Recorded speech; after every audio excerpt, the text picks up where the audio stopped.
It's a beautiful night underneath the moon. Chilly, where depending on where you might be, but nothing warms you up better than good conversation. And as you know, when you lock in with me every night, that's what we're going to have good conversation. And to make the pie even sweeter, I like to make sure that we have good company. And that's what we have tonight.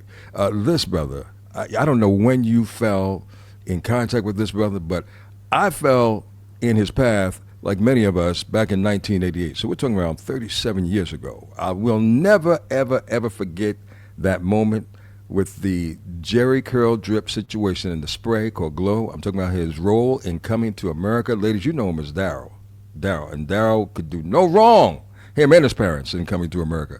But then, like the skies and the universe opened up for this brother, and he has become such a well established figure, not only in front of the camera, but behind the camera. Now, some of you know him as Dr. Peter Benton because you loved him in ER over the years. I don't, maybe over 100 some episodes. We'll find out specifically. But that brother, who is an award-winning director, producer, Emmy Award winner, Image NAACP Image Award winner. And it's a pleasure to finally have this brother inside the Quiet Storm with me tonight. So, brother Eric LaSalle, congratulations, Happy New Year, and how have you been, man? Aside from busy. All good, brother. It's blessed to be here and have something to talk about. But first and foremost, just to be healthy and face a new year and all its possibilities. So yeah, feel blessed, man. You Yeah, know the magic word that you said was healthy, yeah. Oh yeah, because without our health, man, we have nothing. exactly. Literally, you can have all the money in the world, but without your health, nothing. Yeah. Eric LaSalle, I have to ask you this because it's been on my mind for a long time. People remember you most from Coming to America as Darrow or Dr. Benton in ER. Who do you get called the most, or has It times depends. changed? Well, I think it depends on. I think with uh, black people, it's coming to America. With others, it's ER. So it's a mix. Wow, that's amazing.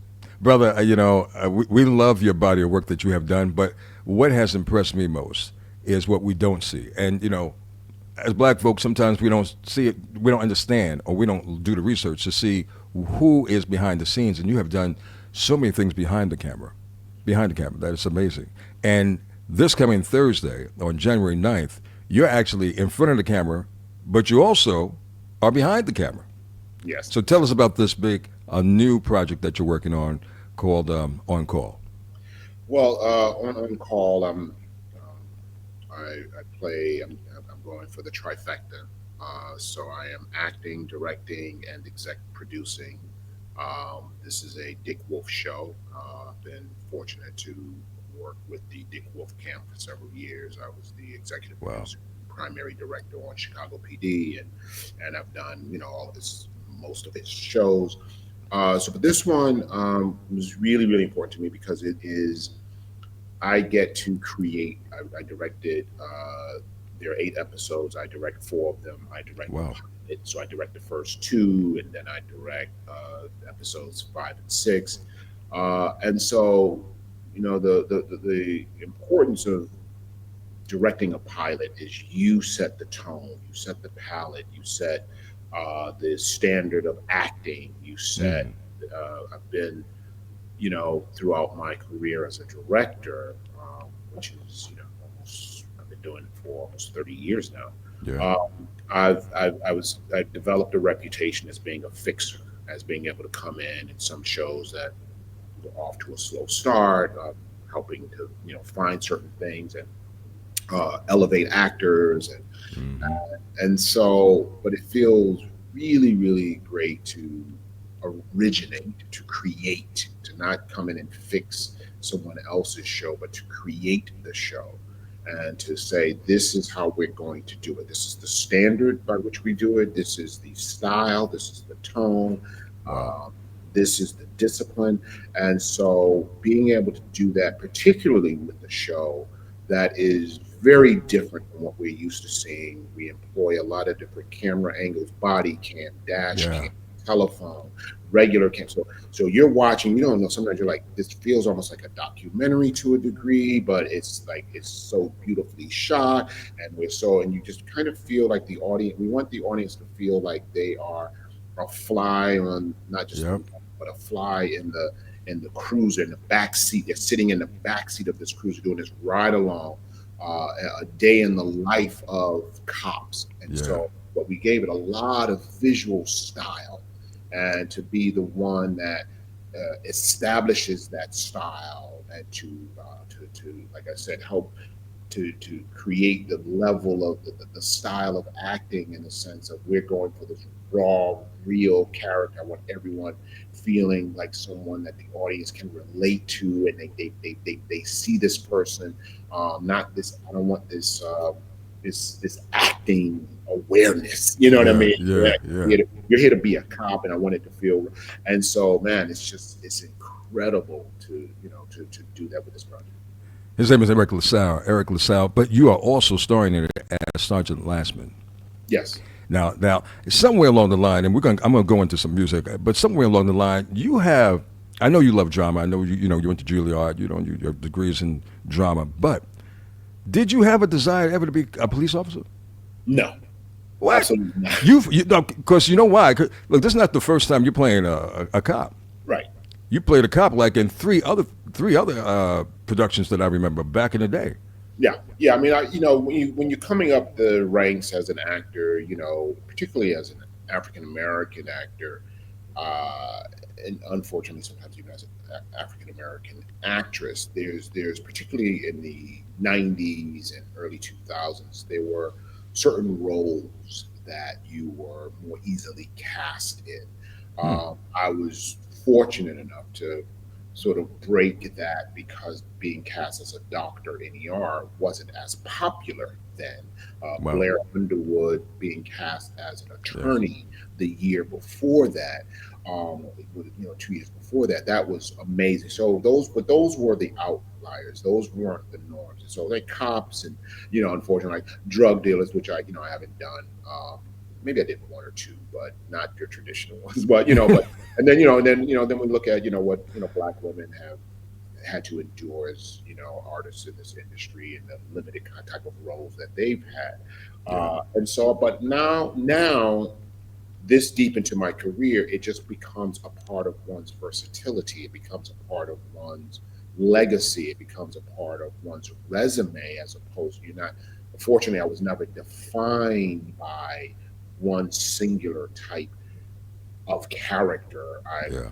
to play different. Like in one of my proudest roles was not a huge role, but in the movie Logan, of just playing a brother who's a farmer, who owns his own land, who has a great family. Like that was cool. You know what I mean? And how often do we get to play just Yeah. landowners and those type of And things. But playing Sergeant Lasman now in this old school cop who is recognizing more and more that he's a bit of a dinosaur, and his approach to copying and policing is that, but some of it effective, some of it not effective. Just as the new school of policing, some of it effective, some of it not effective. So it's always really about how do you find the correct way to what is the correct way to police a community. Well, maybe you should be at the academy for real, real. Eric LaSalle is his name. Give me one of your favorite R&B slow jams of all time, and tell me the reason why.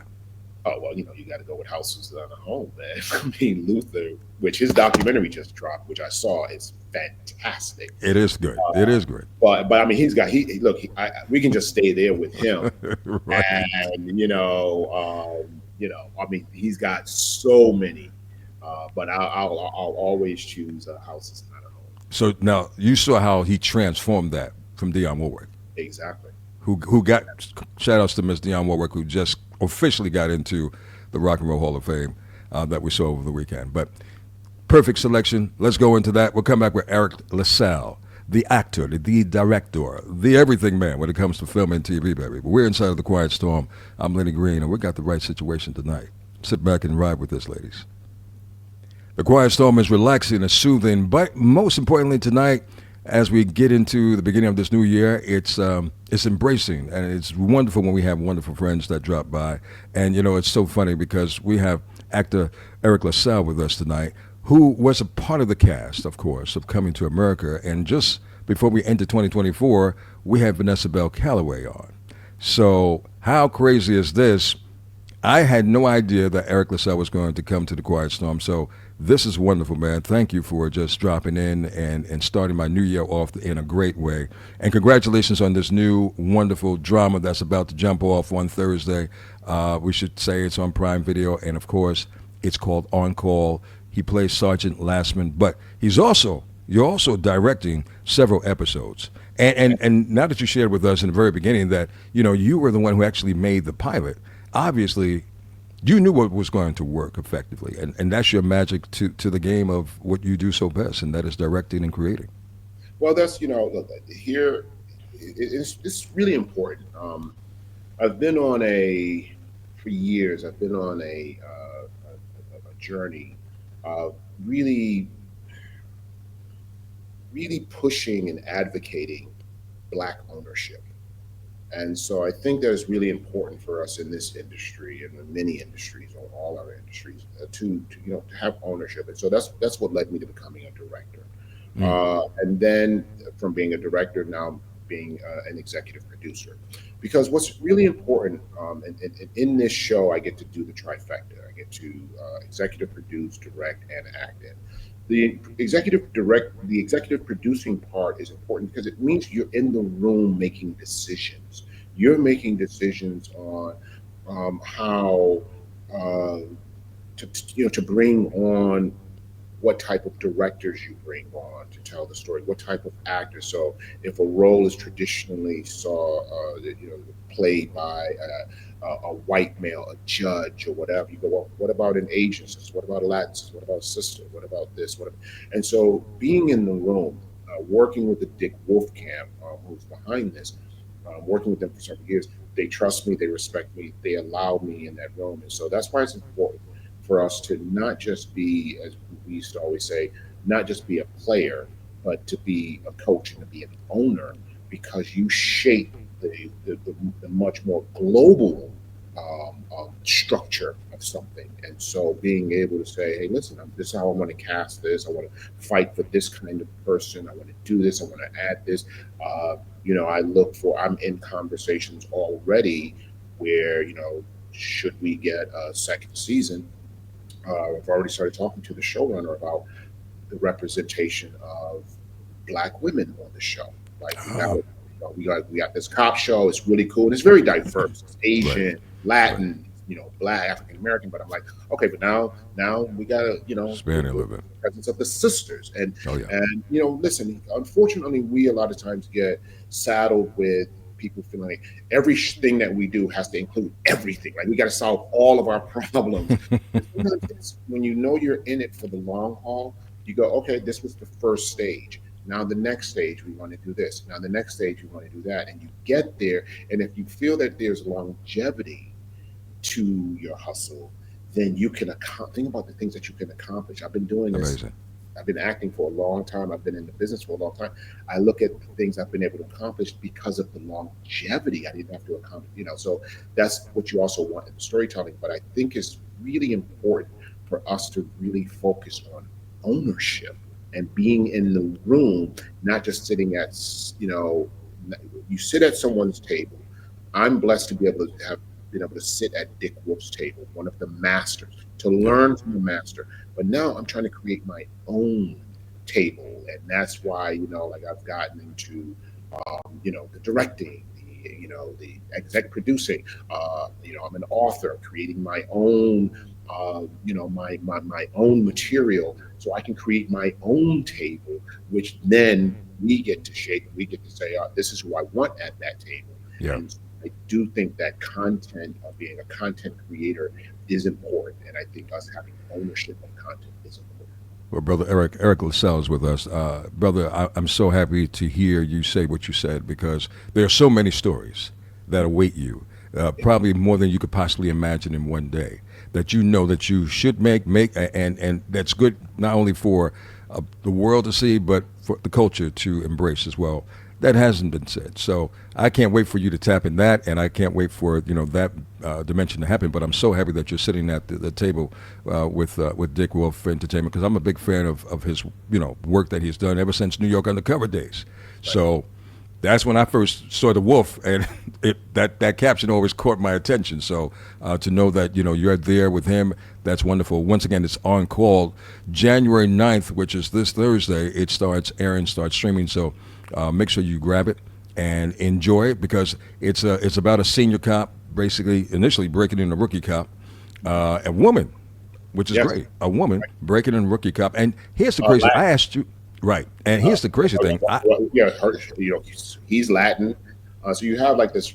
You have different Cultural. things. Back in the day, there was that show Adam 12, which this I remember that. Yeah.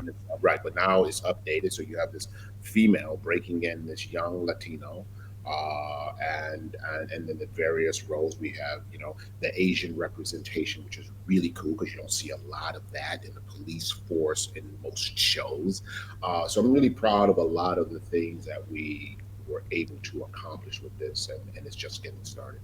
Just getting started. Look, Chicago PD. I didn't realize you directed some of those episodes. There's so many things, man, that you've been doing behind the scenes, which is mind-boggling.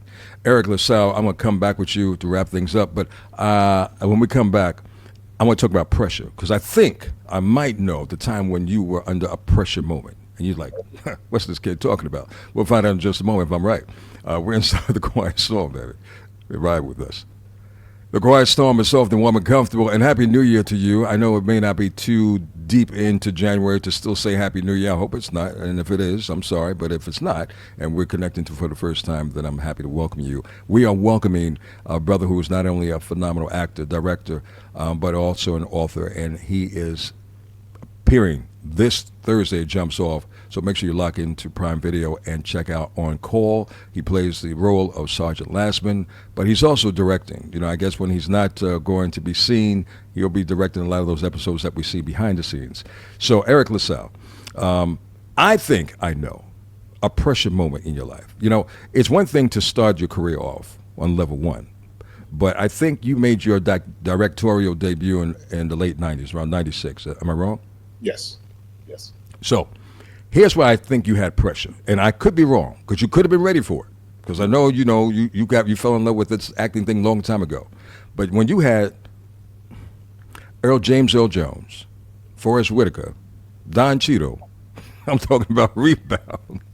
How much did you feel slight pressure? This is your first directorial film with some heavyweight actors. Just say James Earl Jones and Forrest Whitaker alone. Then you say Don Cheadle. Talk to me about that. Well, I don't know if I looked at it as pressure. There's a level of pressure in anything you do when you want it to be the best that you can do. So I put pressure on myself, just simply to be the best. As long as I know I'm doing my homework, doing the best I can. So it's not the kind of pressure like, oh my God, I'm not ready for the moment. You're ready. Pressure of, I need this to be great. I need this to be better than what's out there, because this is my shot. Someone took it.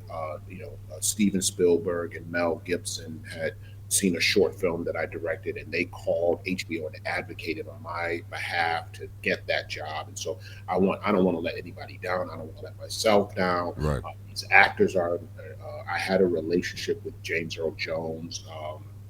That I started in college and was able to go see him on Broadway. And wow. We did Coming to America. Don Cheadle was a peer. A mutual actor friend introduced us and said, I think he would be great for Rebound. So he was a peer. I had Clarence Williams III. I had, Forrest was a peer, but we were cool. So it wasn't the external pressure. Okay. Traditional. It was, I put pressure on myself because I hold myself to a very high standard, and then I hold everyone around me that's working with me to a high standard. And the question is, can you turn this into what you see as the potential? And that's worked well for me. And that's just how I get down. That's what I always want to be known for. That this dude doesn't just show up; he shows up to elevate. That is worked well. And shows out. I can only imagine what's on your plate that you want to do, that you will definitely turn the page and take yourself even to a higher level, man. We're watching, we pay attention to it. So let me see, how many films and movies would you say you've been in?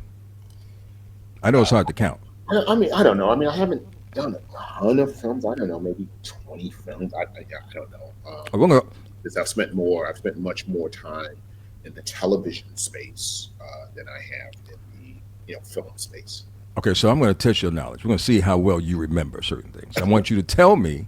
I want you to tell me the film or the movie that you were in, TV show you were in, the role that you had, and tell me the year. All right. Oh, Tell whoa. me the role and tell me the year. On Come that on one. now. The role was Ice. Okay. Ice was rapping. That was 1980. I'll give that 84, 85, right shortly after leaving college. This brother's good. All right. That's number one. Dr. Peoples.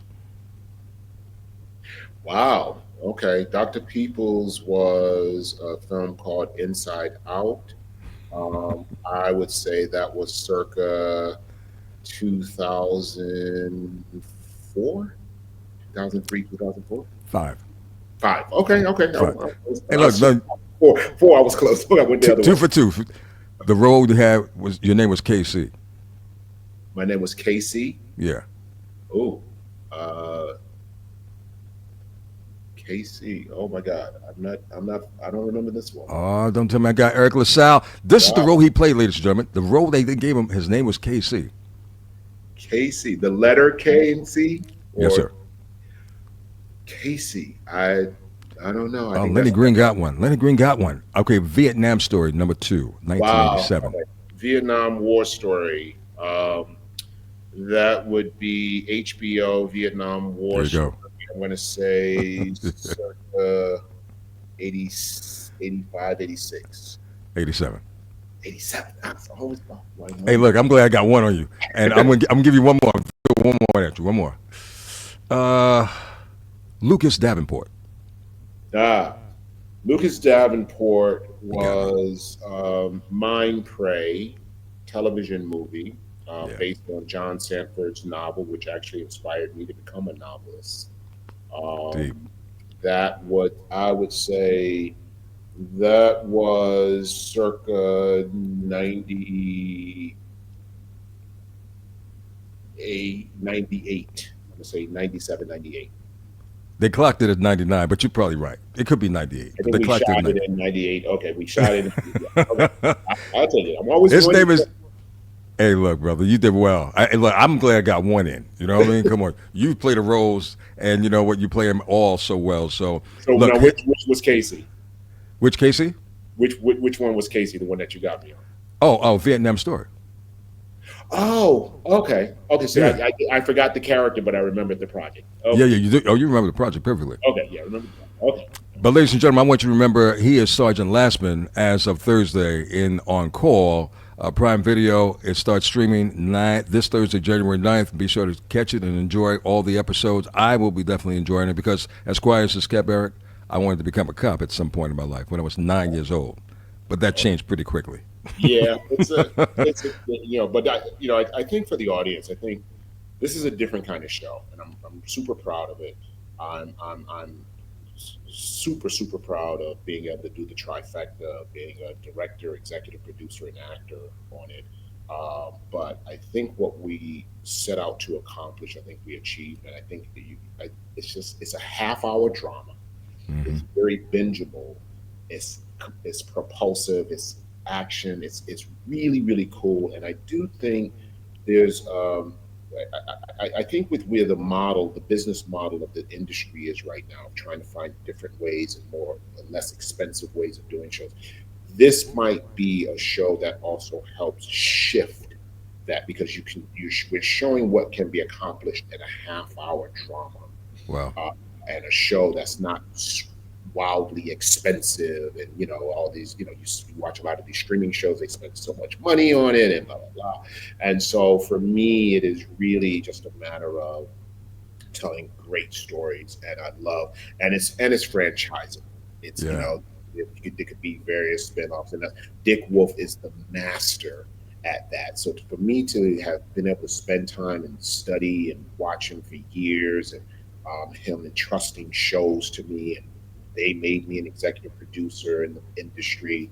And being able to do this, just being able to learn, it's motivated me to go do my own thing and create my own franchise. That's why I created this whole franchise of novels and learning from the master and how he does it, and him letting me sit at that table. We have to learn. We got to create our own tables and invite more of us to our tables. But when you can learn from people that take the craft seriously, no matter Sure. what it is you're doing, learn. And that's something that I pride myself on, is being a student and shutting up, sitting down, and learning. Well, thank you, man, for dropping that bar on us, because we all are students of life. At least I know I am, and I can definitely benefit and pay attention to what you just shared with us and all of us tonight. So thank you, man. Congratulations on having such an illustrious, wonderful career. We know that you'll only continue to do great things because that's what you like to do, and that's what you do. You're a perfectionist, and you strive for that. So much respect for you, man. I look forward, and anytime you're in the New York area, please drop in on the Quiet Storm. We'd love to have you in studio and make it happen, for sure. Absolutely, brother. Absolutely. Eric LaSalle. I'll be back, and I'll come in specifically and talk to you guys about more. I love it. I love it. Eric LaSalle, ladies, you might know him as Darrow or Dr. Peter Benton, whichever. I'm sure he'll respect you for no matter how you recognize him. That's just a form of respect. All the best to you. Happy 2025 to you, brother. Same to you, Lenny. It's truly a pleasure, brother. Nice meeting you. All right. Let's get back into it. Time to take it to the next level, ladies. I'm ready if you're ready. Welcome to the Quiet Storm. Okay. I think we got it.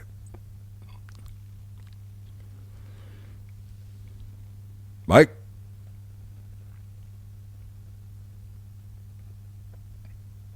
Mike? Yeah, we got it. Cool. We got it. But I couldn't hear anything that you were saying the whole time. Are you fucking kidding me? Yeah, I'm fucking kidding you. Of course, no, I'm just playing with you. Of course, okay, my good. I'm gonna extract. I'm going to extract. No, I'd have texted you. I've been blowing you up. So You know what? I mean, and my phone's not near me, so I wouldn't have known. But that happened once where I was 5 minutes into the interview and I realized I didn't hit record. I was like, oh, you gotta be fucking kidding me. So what I'm gonna do is I'm gonna extrapolate the audio right now, just send it to you like while we're doing this. I appreciate it. So you get it early. Listen, man, listen. Look, I produced my second Quiet Storm show. This is call me engineer. This is production. I'm like, how dare you? No, I'm joking around. But no, this is great. I will get the audio to you. He was a little low, but I'm so you're used to this. But you have your own audio settings that you enhance. DJ Bentrock will definitely try to bring him up audio-wise, and I think I might be able to do it on my independent. We'll get it. Once we get it, we can figure it out. All right, so let me send this to you real quick, and I'll call you back. I'm gonna send it to you. You'll probably have it within the next 5 minutes. All right, cool. And you guys send me your address, right? Are we meeting up today? Well, what do you want to do today, or can we do it tomorrow at the station? Should I just bring the stuff I'm coming? I guess. It's 3 o'clock right now. Can you still do? Can you do today? Will today work? I mean, it saves me a trip not to go if I don't come to Queens. So tomorrow you coming in tomorrow with brothers. So I can bring my laptop and bring 7% with me tomorrow. I can come early if you want me to come a little earlier. Yeah, let's do it tomorrow. It makes sense.